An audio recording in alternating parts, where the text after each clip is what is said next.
Well, hello, everybody. Welcome to another exciting talk on the wonderful world of world religions. My name is Dr. Ronald Brown. A lot of you have known me for some time through my various other presentations on the past, the present, and especially the future of world religions. As we plunge into the 21st century and the third millennium, religion is becoming more and more important in our world, in fact, determining our world politics.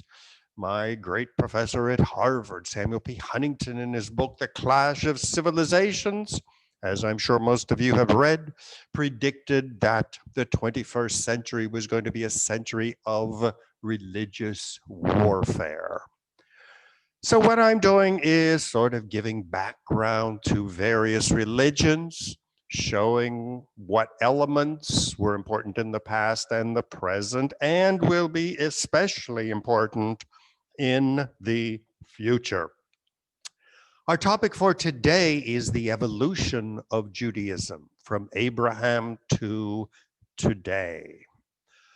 Once again, you can see I'm a professor, even though the room behind me, the classroom where I teach at Touro College, is empty. My students are online, so they will be viewing this lecture on Judaism and my other lectures, some which I do at home, some which I've done outside walking around, and others I'm doing in an empty classroom. The classroom is empty because as I speak, we are in the third wave of the COVID-19 pandemic. That's why I have my handy mask with me. The classroom is empty, and I am speaking to a camera on a computer screen. So, our outline for today is the founding of a people, forging a nation, building a state, and then building an empire, Diaspora Judaism, and finally, the diversity of Judaism today and no doubt well into the future. Now, we like to think of world religions as static. When you read a book such as Judaism, The Evolution of a Faith, that sort of is disturbing to a lot of people, just like the evolution of humanity from our ape ancestors disturbs people. We like to view things as fixed. And so when Philip Siegel wrote his book, Judaism, The Evolution of a Faith, meaning ideas change, times change, new forms of religion evolve. The textbook which I often used in world religions is such as the one on the left, Origins, History, Practices, Beliefs, World View.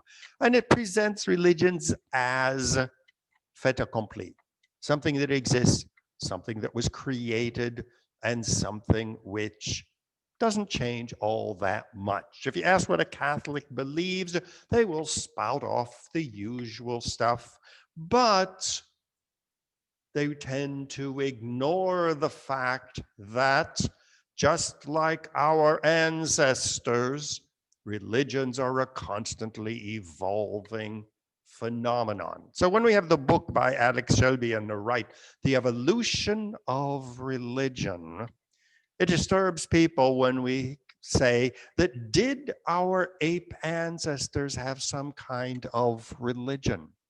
Were they frightened by thunder and made up legends and theories to explain it? When a baby was born, they made up a story. Where do children come from? And when they looked up in the sky, they saw the sun, and they knew that the sun went away in the evening, but it came back in the morning. What would happen if the sun wouldn't come up in the morning? So they said, well, the sun is a person, it's a god. And they started making sacrifices to it, which is why today we have Sunday, when our ancient ancestors venerated the sun. just like we have so many other relics of ancient religions. Monday, the day of the moon. Friday, Freya, the German goddess. We have Saturn, the god of Saturn. Thursday, Thor's Day. I'm speaking to you on the day when we celebrate the memory of Wotan. And I'm not thinking of a Wagnerian opera. I am thinking of the Germanic god Wotan, who we worship on Wednesday. So our ancient beliefs are still with us, but they evolve. Christianity evolved out of Judaism and Roman and Greek religions. Judaism evolved out of the religions of ancient Babylon and Egypt. Islam evolved out of Judaism, out of Christianity, and out of the pagan religions of Saudi Arabia. So religions originate, change, and as Alex Shelby reminds us, they also die. Think of all the millions of people who worship the gods of the Greeks and the Romans, the Aztecs, the Mayas, and nobody even remembers the names of these gods anymore. So religions are vibrant, constantly evolving, constantly changing, rising, new religions, and old religions disappearing. So let's get going on our discovery of Judaism. Well, as we all know, Abraham is considered the founder of the Jewish religion. Abraham was, you can see on the map on the right, you see Ur, right near the Persian Gulf. That's where he was. His father was an idol maker for the religions of the ancient Babylonians. Now, of course, we attribute this person, Abraham, to about 19 and 1800s BCE. Now, the name Abraham comes from the Hebrew and Arabic root Abba, which simply means father. So whether this personality existed or not, well, we'll never know. CNN wasn't there when he was having his visions. But we might better say that rather than an individual, he was the great ancestor. And according to the Jewish version of the Bible story, he was called by God and he said, reject the religion of the ancient Babylonians. I am your God and I will make you a great people, and promised him a land of their own. So this is basically the beginning. Now, those of you who've been following this series know that I stress what I call the universal building blocks of religion. The founder is extremely important, whether it is Jesus, the founder of Christianity, the Prophet Muhammad, the founder of Islam, or Abraham, the founder of Judaism. The personality of the founder remains very strong. How many Christians say, what would Jesus do, as treating him as a role model? Prophet Muhammad was both a religious leader, receiving revelations directly from God through the angel Gabriel, but he was also a political leader, leading armies in war, which determines until today the Islamic view of Islam as not just a religion, but also an empire and a people together. So the founder is very important, and Abraham, as the legendary founder of Judaism, also was very important and very much shaped the future of what evolved as Judaism, his so-called covenant with God. Accept me as your one and only God. I will make you a great people, and I will give you a land. If you don't, I will punish you. So the whole covenant was established first with Abraham, and continues with covenants with Noah, covenants with other Jewish leaders. Now, a delicate topic is, of course, the Babylonian roots of Judaism. People don't like to talk about roots. They sort of think that religions were just created, a great revelation coming down from God, and religions emerging. But every religion is deeply rooted in another religion. I think of religions as a tree. One branch grows out of the other in an eternally more and more complex universe of religions. Some branches get brittle and die and fall off, but the tree itself is never shut down. It's never cut down, or it never dies, or at least it hasn't died so far. So Abraham, as a resident of Ur, he was not a peasant out in the fields.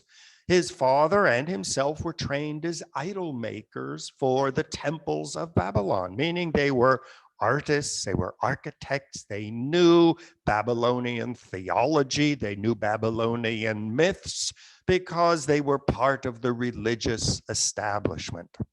So when Abraham broke away from the religion of the Babylonians, he still took a lot with him. The Babylonians were the first ones to write the story that we have of Adam and Eve, the creation of the world, the great flood, Noah and his ark, to say nothing of the Tower of Babel. Babel is Babylon. And so these ancient legends, which go back thousands of years before there were Jews and probably thousands of years before there were even Babylonians, were written down. The Enuma Elish of the 18th century BC is one of the earliest versions we have of these ancient Babylonian Middle Eastern stories. They were written in cuneiform, which was clay baked and impressions made with a type of tri-cornered stick. And so we have the written records of these ancient stories. And Abraham, having a good Babylonian, adopted these stories, and over the centuries they were shaped into what we call the Jewish Bible. Now, clear with the covenant with Abraham, God did not, the Jehovah, the God who spoke to Abraham, did not say, I'm the only God. He said the Babylonians have their Marduk, the Greeks and the Romans have their gods, the Egyptians and the Indians and the Chinese and the Aztecs and the Mayas all have their own gods. But one God, who in Christianity we call Jehovah, Hebrew, they don't pronounce the name Jehovah. They simply say Hashem, which means the name or the name of the person. And so there was one God who out of many in heaven made a covenant with Abraham. And a covenant was an agreement. You worship me and reject all the other gods up here in heaven, and I will make you a great people, and I will give you a land. And this is the beginning of the first commandment, which means, and we see in Exodus 23, thou shalt have no other gods before me. Clearly stating there are many gods up here in heaven. It's a pretty well, heavily populated place, but you have made an agreement with me, which is Jehovah. And so other commandments, you shall not make graven images, which was a rejection of the Babylonian love of statues and paintings, and even said, don't make statues and pictures of people. And this God who was speaking to Abraham was a jealous God, meaning if you don't follow me and exclude all other gods, you will be punished. And on the right, we see the usual, the Hebrew first commandment, meaning you shall not have any other gods but me. So this is not monotheism. Clearly states there are thousands of gods up in heaven. Every nation has its own. But I have become your personal God. So reject them.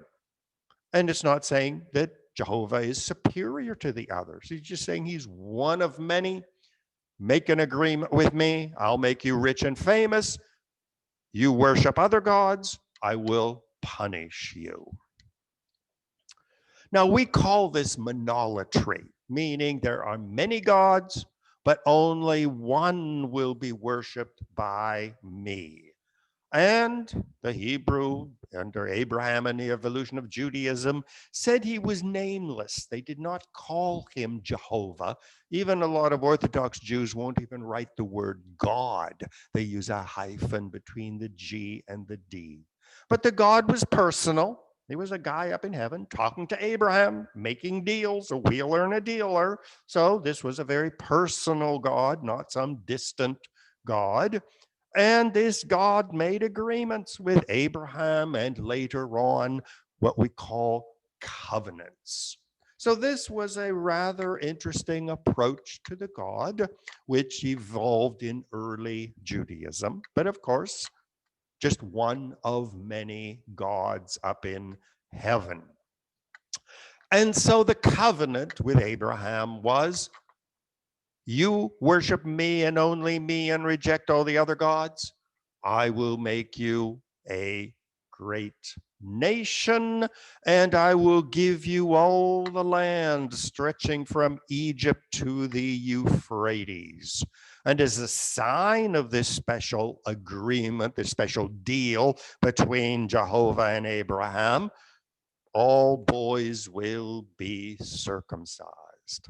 So this is really the beginning of what we can call a Jewish religion and a Jewish people.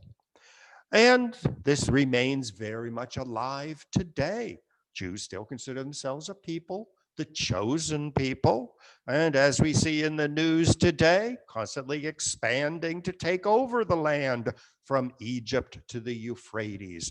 West Bank settlements, annexing land, and even plans to expand further to reclaim the land that was allegedly promised to Abraham.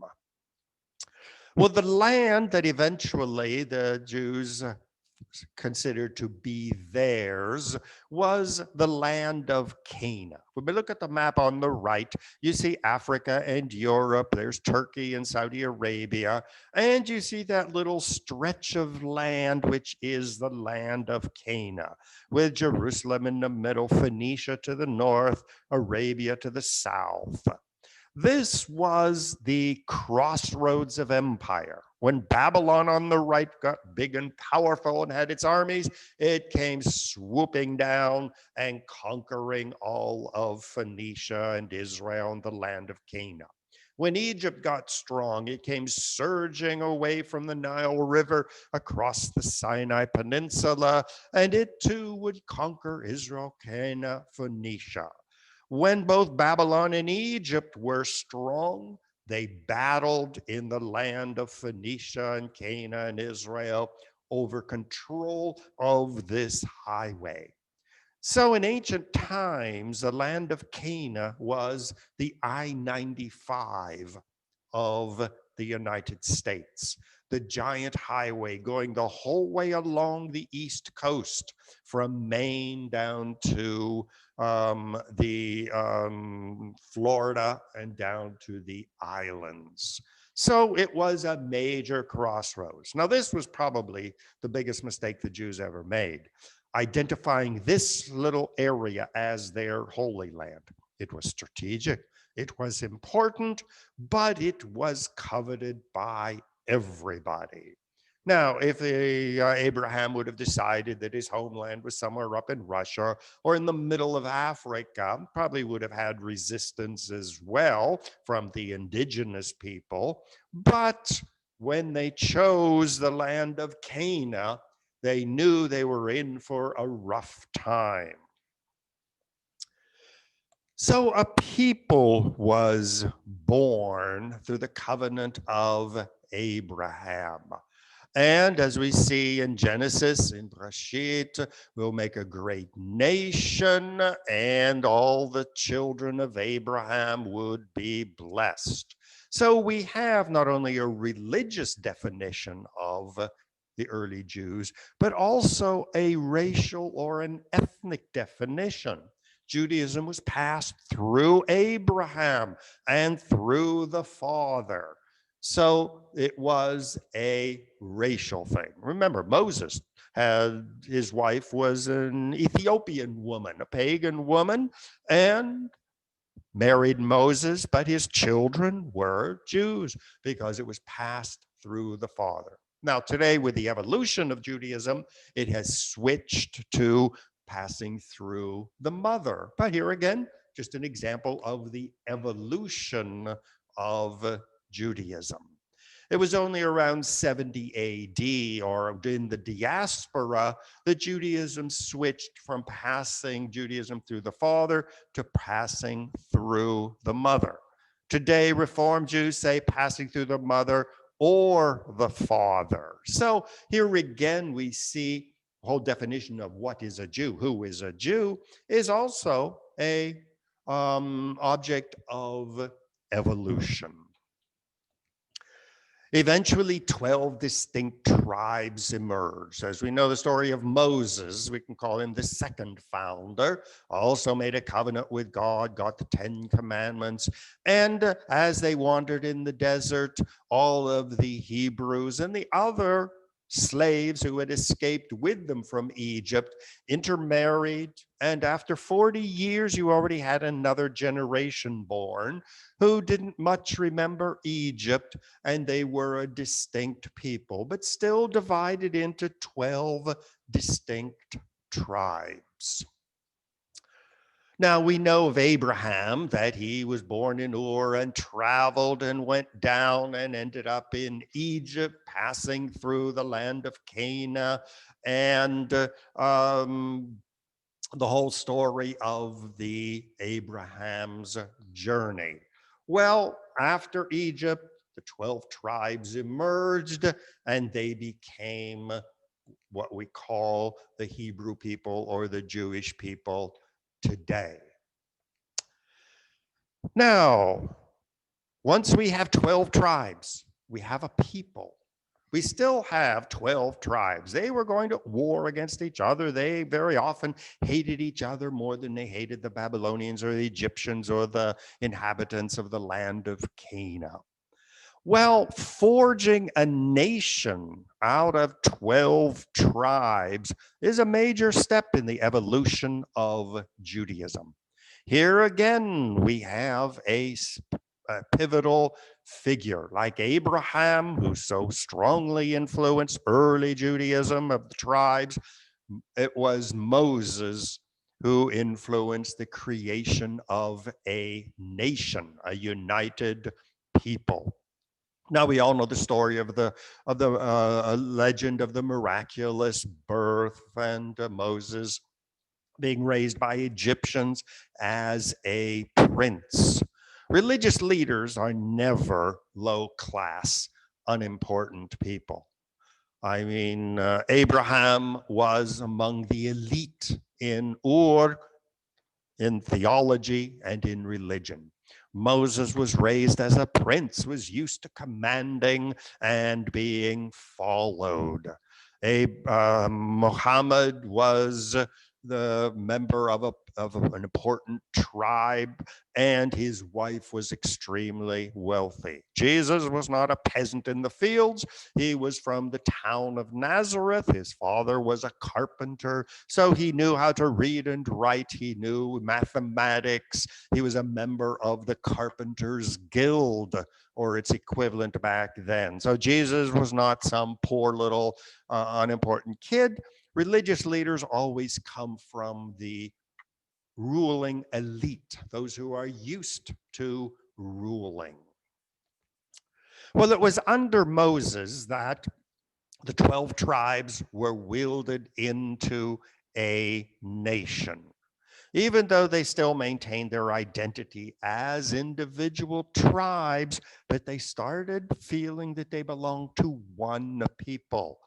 Descendants of Abraham united them, and the rule of Moses united them. Well, what better way to force people to feel membership in a new community than to go to war? So we have all of the stories of conquering the Canaanites in Deuteronomy 20, where God commands the Hebrew people, destroy them, the Hittites, the Amorites, the Canaanites, and everybody else. This was a bloody conquest of the land of Canaan. This was genocide on a massive scale. We all know the story of Jericho, where every man, woman, and child, with the exception of one woman, was massacred. Well, there's the old saying, there are no atheists in the manholes, or not in the manholes, but in the trenches, I should say. Meaning when you're at war, you have one leader, you have one objective, and you win the war. So began the bloody conquest of Canaan, which in many ways wielded the 12 tribes into one nation. Well, the Ark of the Covenant was the focus of their common identity. According to the legends, it contained the original 10 Commandment tablets, Aaron's rod, a jar of manna, which fed them in the desert, the first Torah scrolls, the first writings, which would eventually become the Jewish Bible, the first 5 books, which were attributed to Moses. So they had a focus of a common religious identity, sacred objects, which the Ark of the Covenant would pass from one tribe to another tribe. And it was the bond which united them. Of course, 30 years wandering in the desert had been very important in wielding them together. One strong leader, one identity. During these 40 years and later, the first holy books were elaborated. And these were the book, what we call the Torah, which were originally oral stories handed down, and gradually bits and pieces would be written. If there would be a conflict over which was the authentic one, the leaders would get together, or the kings or the rulers or the judges would decide what was going to be included in these 5 books. Of course, they were attributed to Moses. Genesis, Exodus, Leviticus, Numbers. Deuteronomy is probably the most recent one that was written a couple thousand years after the other ones in Jerusalem, and so-called discovered during the reign of David and Solomon. So they had the emergence of the first book. Now, once again, holy books are a universal building block of all religions. Every religion has a holy book, whether it's the Hindu Gita, the Muslim Quran, the Christian New Testament, the Book of Mormon, the writings of Reverend Moon. These are all sacred books. The laws eventually emerged as the Hebrew people were wandering in the desert and then conquering the land of Canaan.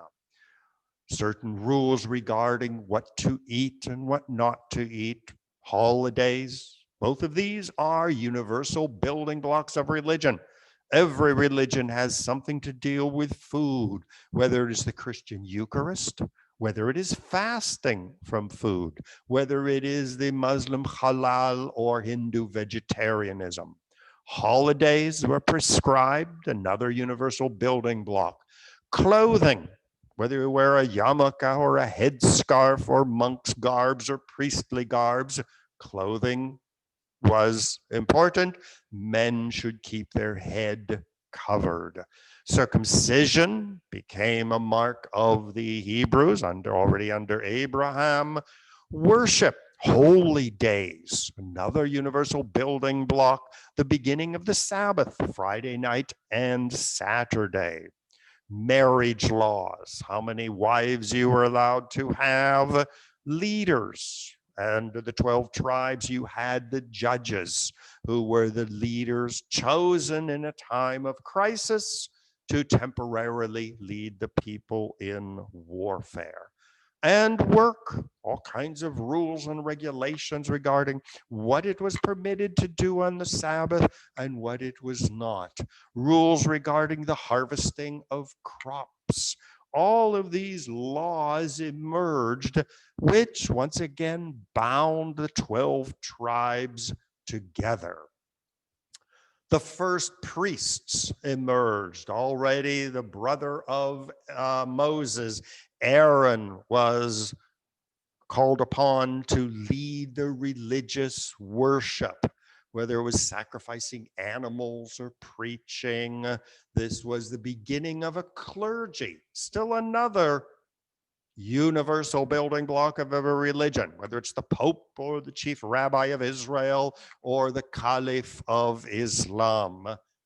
You have to have a clergy and a religious leadership.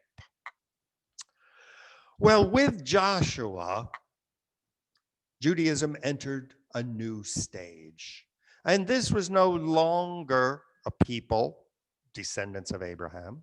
It was no longer 12 tribes, but with the conquest of the land of Canaan, the Jews became a new entity, and this is what we would call a state or a country. The bloody conquest of Jericho, mass genocide of the people of Jericho, further united them and gave them a land base. Once they conquered Jericho, which they considered to be part of their patrimony, they were well on their way to carving out an independent country, a state in the middle of the Middle East. Warfare during this period was praised. In fact, there's a whole list of biblical injunctions called the Genocide Orders, where God ordered the people to slaughter their enemies. We see here in Exodus where Moses was ordered to flee, and the war began against the Pharaoh. In Exodus, we see the Lord is a man of war. Pharaoh's chariot was destroyed in the flood. And so warfare was central to the unification of the 12 tribes into one nation. And Joshua, chapter 5, they devoted the city to the Lord. Now, what does that mean? They destroyed with the sword every living thing, men, women, young and old, cattle, sheep, and donkeys. Then they burned the whole city and everything in it. But they put the silver and gold and the articles of bronze and iron into the treasury of the Lord's house. So the Lord was with Joshua, and his fame spread throughout the land. Now, today we would call him a war criminal, but when God tells you to do it, you are doing God's work. Well, gradually, as the Hebrew people conquered the land of Canaan, as they exterminated the local population or killed off the adults and took the children as slaves, or killed the men and took the women as wives and concubines, gradually they conquered what is today the land of Israel, as well as a big chunk of Jordan and Lebanon and down into the Sinai. But as they got more and more organized, They needed a central permanent leadership, not judges or leaders who were called up in a time of war like George Washington was. And then when the war was over, he simply went back to Virginia. It was over. But you needed a permanent group of leaders. Well, this began with King Saul. And the Hebrew people, and especially the upper class, said, well, if we're going to keep this country going, keep conquering other people and expanding our kingdom, give us a king to lead us. Well, as we see in, for 1 Samuel, saying we want a king. Well, of course, there was a big debate whether they should have a king like other countries, or whether they should continue with temporary rulers called up in a time of crisis. Well, eventually Samuel gave in, and Saul was the first king of a united Israel. So you finally had a country, still 12 tribes, but they were united in warfare, united in victory. They were each given a land, and now they had a king who was called to unite them. Well, as the Samuel warned, he says, I'll give you a king, and I will anoint him with oil. But mark my word, once you get a king, he's going to be taxing you to death. He's going to be dragging your young men off to war, and he is going to become a virtual tyrant, because this is what kings do. But nonetheless, Saul was crowned and became the king. Next came King David, who we all know. Well, he was even more aggressive and vicious than King Saul. And he was the one who conquered the last fortified city in the land of Canaan, which had resisted the Hebrew people. And this was the city of Jerusalem. And when King David conquered Jerusalem, it was a long, bloody war. Jerusalem was a fortified, walled city. In fact, as more and more archaeological work is done in Jerusalem, they have gone back to the walls of stone walls of the ancient Jebusite city. And so we read in Deuteronomy, God once again commanded King David to completely destroy the last of the Jebusites and the other peoples of the land of Canaan. And this was still another bloody conquest. When King David conquered the city, he murdered every adult and sold the children as slaves. So this is the history. I mean, we might put up our pretty stained glass windows showing David with the harp, but in the other hand, he always has a sword, one of the most ruthless kings of Israel. Well, once King David had conquered Jerusalem and made it the capital, it was not just a nation, but it embarked on its destiny of building a great empire. And so the third king was Solomon, and he wiped out the last of the Canaanites and the Jebusites, and those who he could not exterminate, he turned them into slaves, as it said in 1 Kings, as it is to this day. So you had the ruling Hebrew tribes and a huge slave caste underneath them. So a society was being born. A hierarchy was being born, with the royal family of David at the top, the aristocrats, the priests, the people of the cities, and then a slave caste at the bottom. So if you're going to have a nation, or you're going to have an empire or a kingdom, you have to have a rigid hierarchy of peoples. And so the descendants of Abraham became 12 tribes. Then they became a people. Then they conquered the land of Canaan. And they finally were on their way to becoming a great empire. King Solomon centralized the rule. He said that the Ark of the Covenant will no longer wander around from tribe to tribe, but it will be enshrined in the great temple of Jerusalem. He ordered the priests no longer to perform animal sacrifices at each of the 12 local shrines, but brought them all to Jerusalem. He imposed a temple tax on every person. He obliged them to come to Jerusalem on pilgrimage at least once every year. So you had a centralized, powerful government.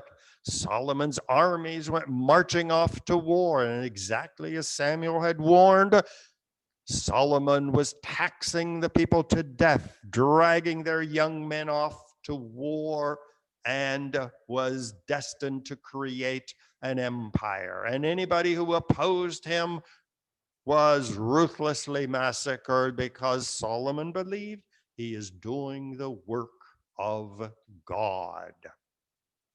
The temple was his major claim to fame, taking over the last city to resist the Hebrew people, turned it into his new capital, which David had conquered.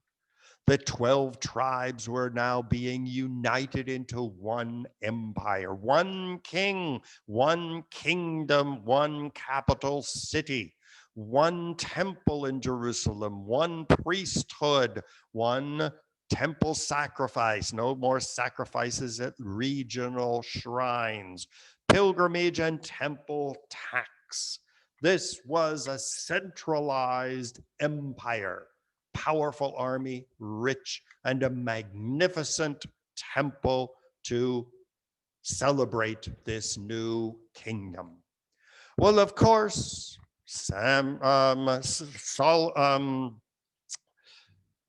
the kings, first Saul and then David and Solomon, always had their eye on creating the empire that Jehovah had promised to Abraham, going from the Euphrates to Egypt.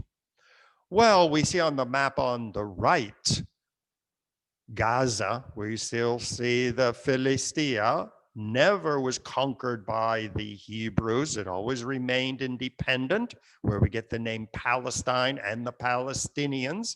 The Phoenicians, north of Haifa, managed to resist, but Solomon expanded his new kingdom from the border with Egypt. And if you look at the top, you can see up to the Euphrates.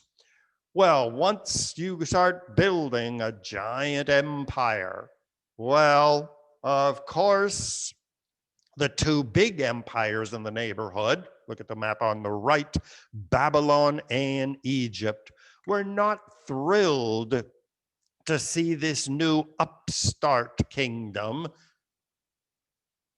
Israel, taking over areas which they thought should belong to them. And so the empire of David and Solomon was a threat to its neighbors. Well, the Babylonians were the first to march in the 606 to 536, the powerful Babylonian Empire, which had expanded into what is today Iran, up into the Caucasus, half of Turkey, Saudi Arabia, And they even marched in, conquered Jerusalem and the land of Israel, and took over Egypt itself.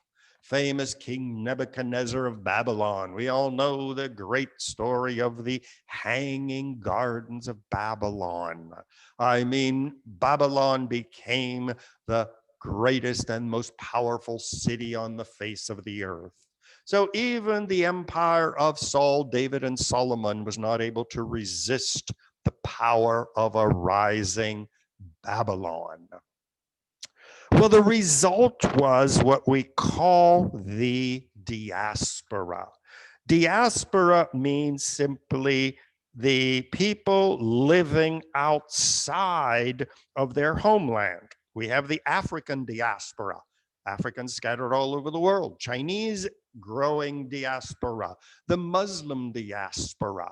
Well, the Israeli diaspora, descendants of the children of Abraham, ended up large numbers being taken to Babylon, which was the first big exile. Others spread up into the Middle East, into Turkey, and others we simply don't know where they went. Some people believe that the Jews, so-called Jews of Ethiopia, are the descendants of the lost tribes of Israel. Others say that the Bukharians in Central Asia are descendants of the lost tribes. In places in Western India, such as Goa and Mumbai, you have the famous descendants, what they claim to be the descendants of the lost tribes. Even the Mormons got into the story, saying that the lost tribes sailed from Babylon across the Indian Ocean, across the Pacific Ocean, and that the American Indians are today the descendants of the lost tribes.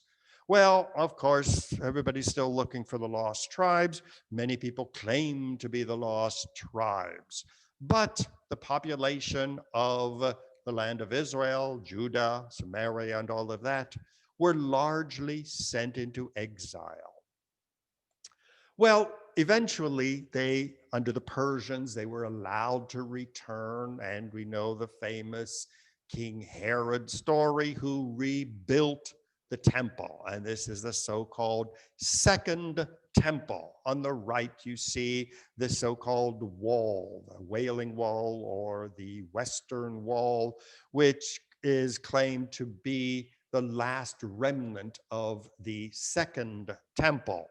Where the temple was is now the Mosque of Omar, the Muslim center, and you see the big square in front of the Western Wall. So the Second Temple was built. King Herod, once again, decided to make Israel powerful, eventually threw off the rule of the Persians. Greeks took over under Alexander, but the Hebrew kingdom survived. The Romans came in and the kingdom survived. But finally in 66, the Hebrew people rose in revolt and wanted to get rid of the most recent occupier, and this was the Romans. Finally, in 70 AD, the temple was destroyed, and again the Jews were forced into the diaspora. And here we see a drawing with the temple candelabra, the Ark of the Covenant, and all the other treasures from the Hebrew temple being taken to Rome. This is on a pillar in Rome that I saw recently when I visited it. From there, all of the temple treasures have since disappeared, although the Ethiopians claim to have the Ark of the Covenant, and there are all kinds of legends and stories and conspiracy theories about what happened to all of these treasures. But that marked the end of an independent political existence of the Jews. The temple was destroyed. The Jews were banned from living in Jerusalem. They were no longer a nation, a state, or an empire. They were people in the diaspora. This begins the next chapter in Jewish history, and this is the emergence, the evolution of a whole new kind of Judaism. And this is a kind of Judaism that is not attached to temples and priests and animal sacrifices. A whole new kind of Judaism. And this is what we call the Diaspora Judaism. We see the state was gone. There was no longer a national country. The priests had been killed off. And so religiously and politically, the Jews were in a crisis. And crisis was serious. Judaism could have disappeared very easily. And it could have joined the gods of the Greeks and the Romans and the Aztecs and the Mayas and the American Indians and the Africans. Religions born, die all the time. Judaism could have well entered the garbage can of religion. The Jews could have assimilated, just intermarried, started worshiping the gods and say, oh yes, my grandmother belonged to this strange religious group in the land of Cana, but now I'm a good Roman or Greek or Persian or Egyptian. So Judaism could have disappeared. But what is so fascinating is rather than disappearing, it evolved, it adapted, and it survived. Now, the diaspora from Palestine, land of Canaan, Jerusalem, took the Jews to Babylon, down into Arabia and Ethiopia, North Africa, throughout modern-day Turkey and Greece, even up into Germany, Spain, Russia, possibly Central Asia. There were Hebrew refugees who ended up even going as far as India. Some people claim they even went into deep heart of Africa. So here again, we see a relatively small number of people faced with possible extinction. Well, three new ideas really developed. Already during the Babylonian exile, a new form of Judaism began to emerge. From the Persians, the Zoroastrians, which was the biggest religion in Babylon at that time, the Jews were influenced by a new form of religion. First, it was from the Persians that they got the idea of a Messiah. Well, if you're in Babylon diaspora or later on in Roman or Egyptian or Ethiopian or Indian diaspora, the idea of a great hero emerging sometime in the future who would lead everybody back to Jerusalem and make them a great nation again. This idea took root in Judaism, and you had the introduction of a whole new concept called the Messiah. Also, the Jews, in a way to reinforce the people's attachment to this religion, which was faced with extinction, was under the writings of what we call the second Isaiah, the emergence of monotheism for the first time, saying that it was not true that there was Jehovah, the God of the Jews, and that the Greeks and the Romans and everybody else had their own gods. But the belief began that, in fact, there was only one God up in heaven, and this was the Jehovah, and that the Jews were his chosen people. Well, that was a big dramatic evolution in Judaism. Beginning of monotheism, waiting for a promised Messiah, and other interesting ideas started percolating into Judaism. Monotheism, one God, the ideas of heaven and hell, the idea of an afterlife. If you're good, you go to heaven. If you're bad, you go to hell.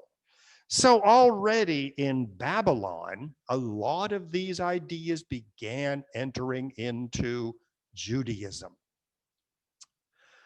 And with the final diaspora in 70 AD, other ideas took precedence. For example, the synagogue replaced the temple. Now, those of you who are Christian and know the story of Jesus, you know, he went to synagogue and he also went to the temple. They coexisted.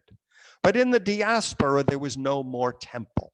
So the synagogue became the center of worship. And of course, the Torah was written down finally, since by the time of Jesus, nobody spoke Hebrew anymore, just the priests could read it. So it was written down to preserve it, and the Torah became the focus of worship, no longer sacrificing animals and other rituals. The priests who were mainly massacred or disappeared and had no temple, so rabbis became the new religious leader. And simply a rabbi is a teacher, an educated Jew. Hebrew emerged as a sacred language, which only the rabbis knew. They had the key to understanding the holy books. In the diaspora, Jewish languages emerged. Ladino in Spain, Yiddish in Central and Eastern Europe, Bukharian in Central Asia, the language of the Jews in Ethiopia, the language of the Jews in India. Holidays became very important. Jews were often required to wear distinctive clothing, or they adopted it themselves. For example, in the United States, nobody forces an Orthodox Jew to wear a big woolly hat and a black coat, but distinctive dress, one of the universal building blocks of religion, became very prominent in the diaspora. Kosher, of course, ghettos, whether the Jews were required to live in ghettos or whether they chose to, such as in Brooklyn, certain area became known as the Jewish ghetto. So this synagogue Judaism that emerged with rabbis, Hebrew is a dead language, but preserved by the rabbis, special languages, holidays, distinctive dress, kosher and ghettos, was a new type of Judaism, what we call Diaspora Judaism. And we see from these pictures, each area developed its own distinct language, its own distinct culture, its own way of dressing. You had Ladino-speaking Jews in Spain, the so-called Sephardic. Eastern Europe, you had the Ashkenazi, what we call today Orthodox. In Bukhara and Central Asia, we had a Bukharian type Judaism. Even in Ethiopia and India and other places, distinctive forms of Judaism emerged. But in the exile, Jerusalem, and an eventual return to their ancient homeland remained very much of a dream. At the Passover dinner, you say, Shana haba b'Yerushalayim, meaning next year we will be celebrating Passover in Jerusalem if God wills it. And so Jerusalem, ironically, the last bit of the land of Canaan to be conquered, became the centerpiece of their longing to return. Even the name Zionism, which emerged much later, would focus on Zion, or Har Zion in Jerusalem, Mount Zion. So the Jews scattered all over the world, developing many forms of Judaism.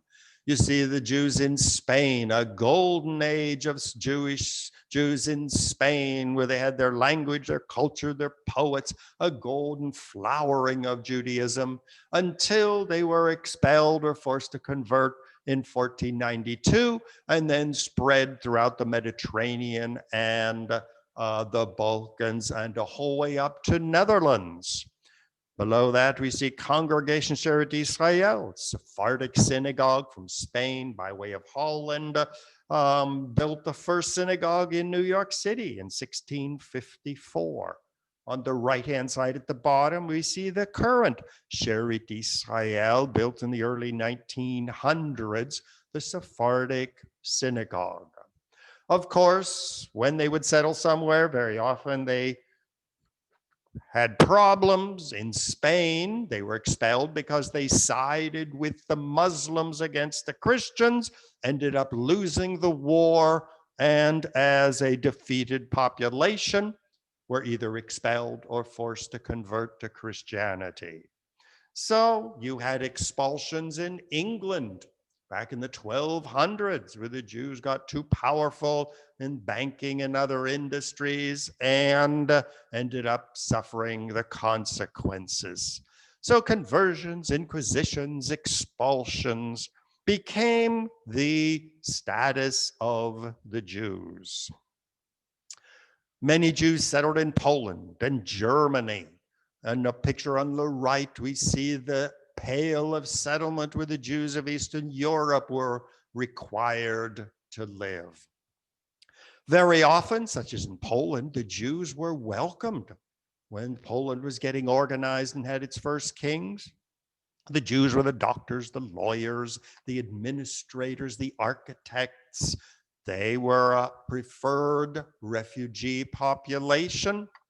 But as usual, once the Poles started getting educated and powerful, they started resenting the power of the Jews over the economy and politics, and the Jews suffered the consequences. Hitler and the Holocaust brought the diaspora of Europe largely to an end. 6 million Jews were exterminated, the vast majority from Eastern and Central Europe. And so the diaspora period of Jewish history started to come to a bloody, catastrophic end. Well, Judaism, even before and after the Holocaust, continued to evolve. We had Orthodox Judaism, which is mainly in Eastern Europe with the black hats and the black coats. You had the Hasidic Judaism, another Eastern European branch of Judaism with its distinct rituals and worship. Of course, they all accepted Jerusalem as their sacred city. They all accepted the Torah.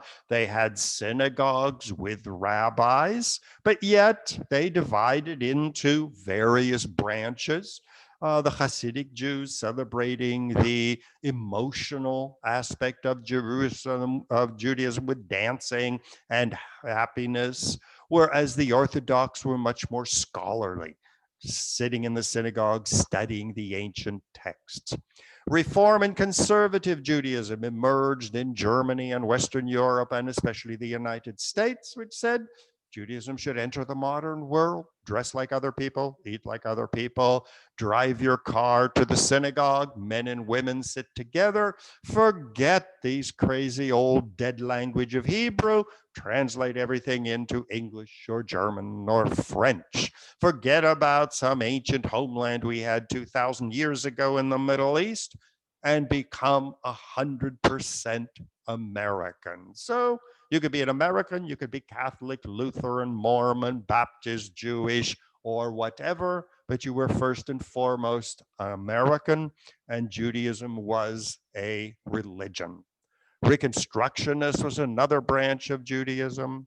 Eventually, New Orthodox Judaism emerged, which was a blending of traditional Orthodox Judaism, people with the black hats and coats, but strongly political in nature, strongly supporting the return to Jerusalem, the return to Israel, and the rebuilding of a Jewish kingdom or empire in the Middle East. So Judaism continued to evolve into many, many different branches. Now, of course, these different branches, they don't like each other very much. I mean, I ask Orthodox students if they'd ever go to a Reformed synagogue, and they look at me like I was a sinner or a pagan. Very similar to all the different forms of Christianity. You ask a Russian Orthodox Christian if he agrees with a Roman Catholic Christian, and they would say, oh, of course not. You know, we have the true Christianity, they have a false Christianity. And we won't even talk about Lutherans and Baptists and Methodists and Mormons and Unificationists and all kinds of other people. So religions evolve. They're never staying the same. New conditions. Imagine when the United States separated church and state, total freedom of religion. Well, this was heaven on earth for the Jews, and they redefined Judaism as a religion only, no longer a people or a nation. So the diversity you have here on the right, the Menachem Schneerson, the Lubavitcher branch of Orthodoxy. Baal Shem Tov established Hasidic Judaism, Orthodox Judaism, and ultra-Orthodox all emerged in Europe. The vast majority of these were wiped out during the Holocaust, but people like Schneerson migrated to Brooklyn and continued the traditions of the Lubavitchers. Reform Judaism, celebrating its various forms in Germany and then flowering in the United States. Reconstructionist, cultural Judaism, saying it's no longer a religion, it is simply a culture. Ethical Judaism, saying it is a way of living ethically. Jews for Jesus, saying Jesus was the Messiah and that Jesus was the fulfillment of the messianic dreams of Judaism. And you have people who are simply ethnic Jews, saying as part of my culture, we celebrate Passover and we don't eat pork, but this is just part of our identity, just like Italians eat spaghetti and Germans eat sauerkraut and have nice Christmas trees. So you can be ethnically Jewish.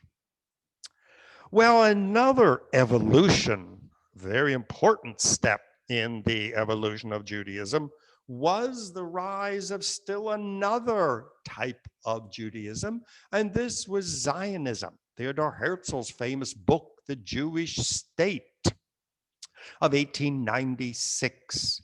Here again, he redefined Judaism, and he said it's not a religion at all. All these synagogues and rabbis and Torahs and all that kind of stuff, that's quaint history of the diaspora. But he said Jew is a nationality, going back to the tradition of Abraham, saying we are all genetic descendants of Abraham. And so he rejected religion. He said we should build a new country, build a new city. Tel Aviv, secular, wear shorts, drink beer, go to the beach, party, and have a good life. Restore the Hebrew language, not because it's sacred, but because this is the language of our ancestors. Well, of course, that caused all kinds of anguish. The religious Jews said, Judaism is a religion. We must wait for the Messiah to go back to our ancient homeland. Herzl said, forget about a Messiah. He's not going to show up. We have to do it ourselves.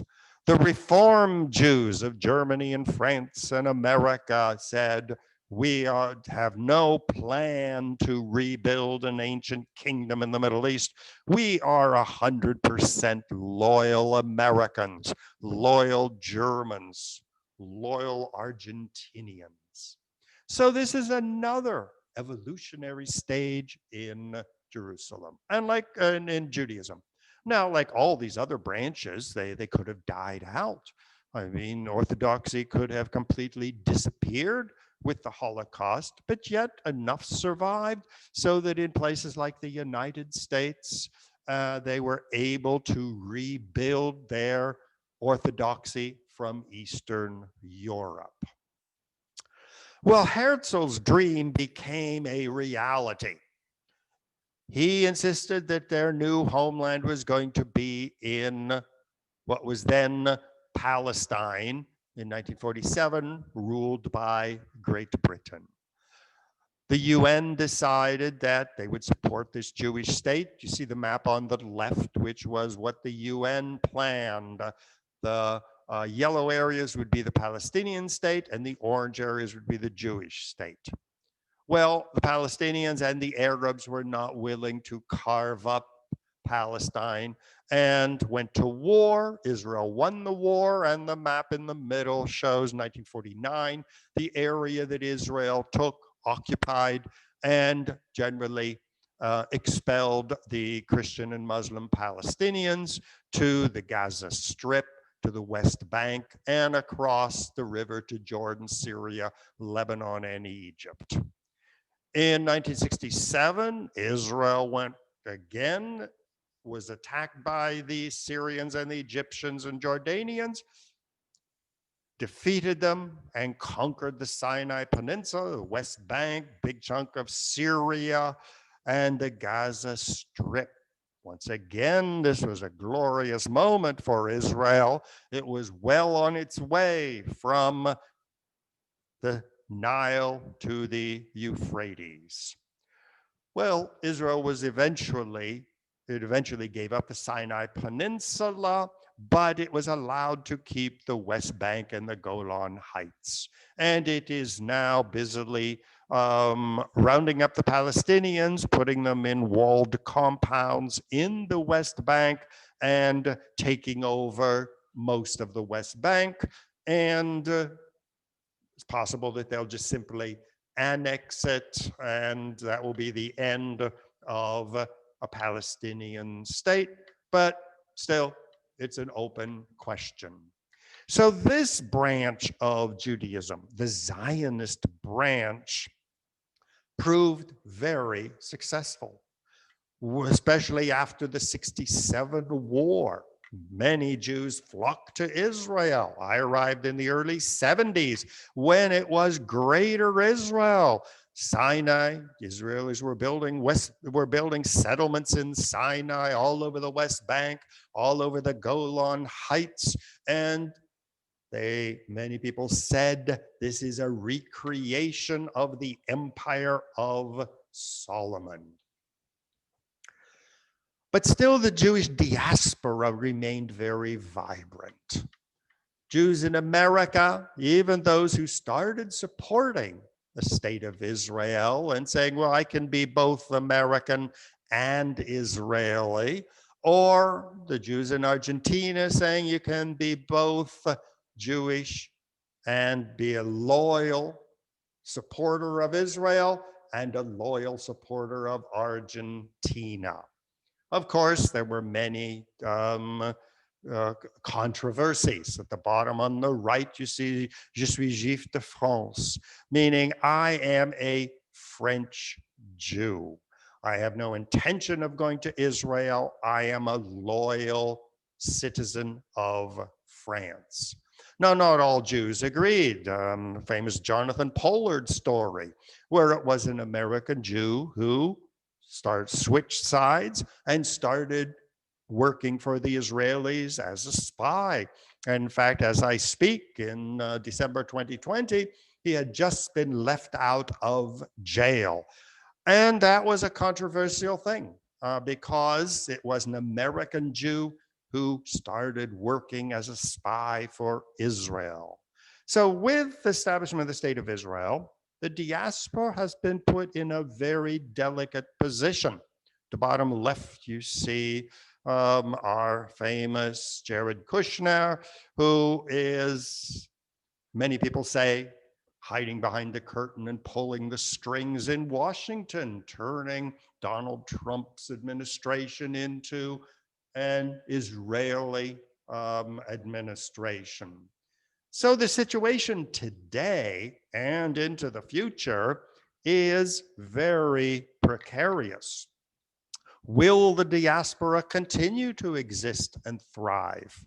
Will the Jewish state continue to expand, become more and more powerful? Or will the Jewish state be wiped off of the map as the first kingdom under Solomon and the second kingdom under Herod were both wiped off of the map? The third kingdom today of Netanyahu could also be wiped off of the map. What about the future of the Jewish diaspora? Are Jews in America loyal to the United States? It's a big controversy in synagogues. There are those synagogues who have an American flag, say we are number one American. There are those synagogues who have an Israeli flag, saying we are Israelis. There are synagogues that have two flags, an Israeli flag and an American flag, saying we can straddle the fence.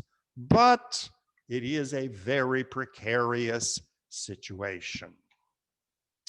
So the future of Judaism as a religion, once again, as we enter the 21st century, we have a rise of anti-Semitism, an aggressive expansion, Israel. We have a diaspora which is trying to defend its autonomy as a group of people not loyal to Israel, but loyal to their countries. Will Israel continue to exist? Today, with all of the occupied areas, there are more Palestinians in the state of Israel than there are Jews. And it continued to exist as an apartheid state, a handful of Jews ruling over millions of Christians and Muslims. And so the question is, what is going to be the future? Well, if we look at the past, we've seen that Jews have always managed to evolve, to change, to adapt to new circumstances, and have managed to survive. But definitely that is not a given. Other religions, such as that of the Greeks and the Romans and the Vikings and the Aztecs and the Mayas, are all firmly nestled in books of dead religions. You might even say the garbage can of religions. So will Judaism manage to survive? Will the state of Israel continue to grow and expand? Or will we be headed for another diaspora, another disaster? And will Judaism survive into the 21st century? So, bringing this, no doubt controversial topic to an end, this is me, ronbrownmedia@gmail.com. On the left, that is me in my apartment or in my room in Jerusalem when I was in my 20s and doing my MA at the Hebrew University of Jerusalem. And on the right is me living in New York, taking groups of students around on field trips and visiting the wonderful city of New York. So if anybody has any questions or any comments or any criticisms, please feel free to send them to me to ronbrownmedia@gmail.com, and I will get back to you. So thank you once again. Dr. Ronald Brown signing off, and I hope to see you again sometime in the future. Okay, bye-bye.